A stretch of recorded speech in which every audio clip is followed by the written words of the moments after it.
જય માતાજી બધાને। તમે જો વજન ઉતારી રહ્યા હોય અને તમે સરસ એવો હલકો ફૂલકો નાસ્તો શોધી રહ્યા હોય તો તમારા માટે આ બેસ્ટ ઓપ્શન છે। નો બ્રેડ, નો મેંદા અને ગ્લુટન ફ્રી એવો આ નાસ્તો તમને ખૂબ જ ઉપયોગી થશે। તદુપરાંત તમને બાળકોને પણ આ નાસ્તો લંચ બોક્સમાં આપી શકો છો, તમે ટિફિન બોક્સમાં પણ લઈ જઈ શકો છો અને એને તમે ચીઝ સાથે સર્વ કરશો ને તો બાળકો તો ડબ્બો ખાલી કરીને જ આવશે। તો ચાલો એને બનાવવા માટેની રીત જોઈ લઈએ। 1 કપ મેં અહીંયા આગળ મગની મોગર દાળ લીધી છે, એને સરસ એવી 2 થી 3 વાર આપણે ધોઈ લેવાની છે।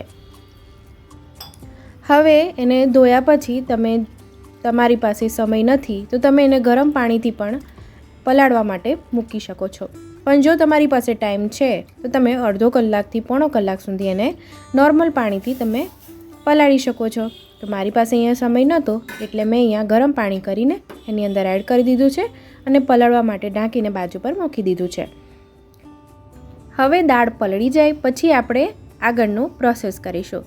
તો મેં અહીંયા મિક્સી જારમાં અહીંયા દાળ લઈ લીધી છે, એની અંદર મેં આદુનો ટુકડો છીણીને લીધો છે જેથી ક્રશ કરતી વખતે આખું ન રહી જાય। 1 લીલું મરચું મેં નાનું કટિંગ કરીને લીધું છે। સ્વાદ મુજબ આપણે થોડું મીઠું એડ કરવાનું છે।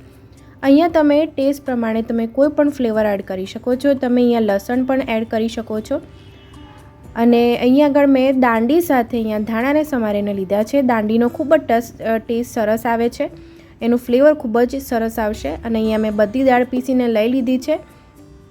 હવે એને મિક્સ કરી લઈશું। આ જગ્યાએ તમારે સ્વાદ મુજબ મીઠું જે વધારે ઓછું હોય તો તમારે ચેક કરી લેવાનું છે। હવે એનું ફિલિંગ માટે અહીંયા મેં કેપ્સિકમ લીધું છે, 1 કેપ્સિકમ અને 1 ડુંગળીને ઝીણા સમારીને લીધા છે, તો 1 વાટકામાં આપણે બંનેને લઈ લઈશું અને ફિલિંગ એકદમ સરળ છે અને એકદમ ઓછું છે। તમે આમાં કોર્ન પણ એડ કરી શકો છો, બાફેલા કોર્ન એડ કરી શકો છો, પાલક પણ એડ કરી શકો છો, તમને જે ભાવે। હવે આપણે મરીનો ભૂકો લીધો છે, અડધી ચમચી ચીલી ફ્લેક્સ લઈશું। બાળકો માટે બનાવતા હોય તો તમે મરચાં એડ નહીં કરતા અને અહીંયા આગળ મેં પિઝા સિઝનિંગ મસાલો જે આવે છે ને એ લગભગ થોડોક એવો 5 ચમચી જેટલો લીધો છે અને મીઠું સાચવીને એડ કરું કારણ કે પિઝા સિઝનિંગ મસાલામાં હોય છે। ધાણા લઈ લઈશું થોડાક। હવે આ ચટણી મેં બનાવી છે ધાણા અને લીલા લસણથી આ ચટણી બનાવી છે અને મીઠું, લીંબુનો રસ, થોડીક એવી ચપટી ખાંડ એડ કરીને મિક્સરમાં પીસી લીધું છે। હવે આ ચટણીને થોડીક આપણે ઘટ જ બનાવવાની છે, બહુ ઢીલી નથી કરવાની। તો 2 ચમચી આપણે લઈ લઈશું, એનાથી ફ્લેવર ખૂબ જ સરસ આવશે અને જો તમે લસણ ન ખાતા હોય ને તો તમે અવોઇડ કરી શકો છો અને ડુંગળીને બદલે તમે ગાજર પણ લઈ શકો છો। હવે અહીંયા આગળ 2 ચીઝ ક્યુબ છે એ હું અહીંયા લઈ લઈશ। જો તમારે ચીઝ ક્યુબ નથી ખાવું તો તમે દહીંમાંથી આપણે હંકળ બનાવીએ છીએ દહીંને બાંધીને એ પણ એની અંદર એડ કરી શકો છો। હવે બધું મિક્સ કરી લઈશું।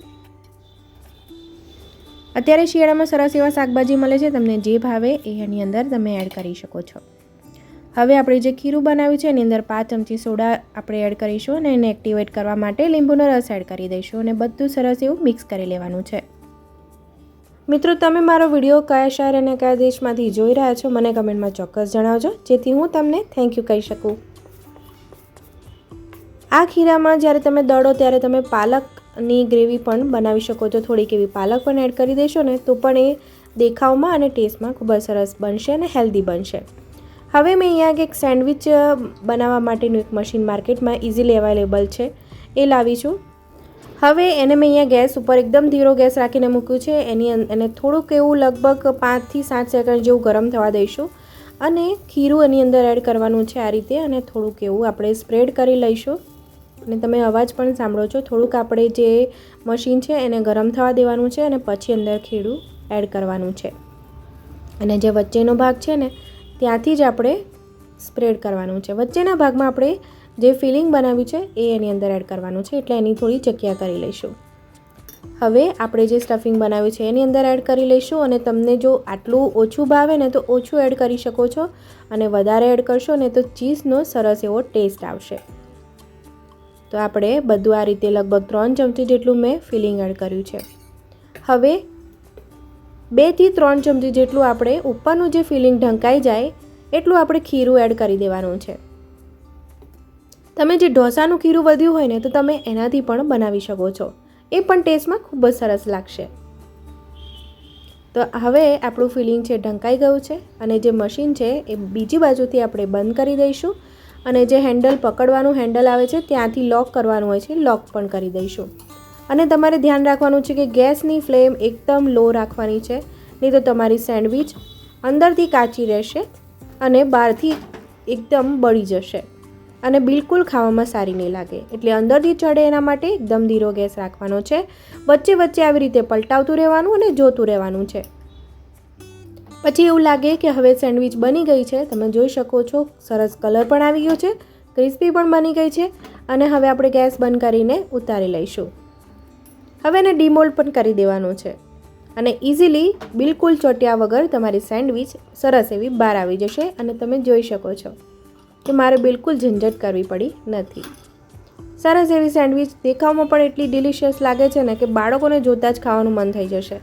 કટિંગ કરી લઈશું અને તમે જોઈ શકો છો ચીઝ એવું સરસ ઓગળી ગયું છે અને એકદમ ક્રીમી એવું આપણી સેન્ડવિચ તૈયાર થઈ ગઈ છે. તમે એકવાર ચોક્કસ ટ્રાય કરજો. આવજો.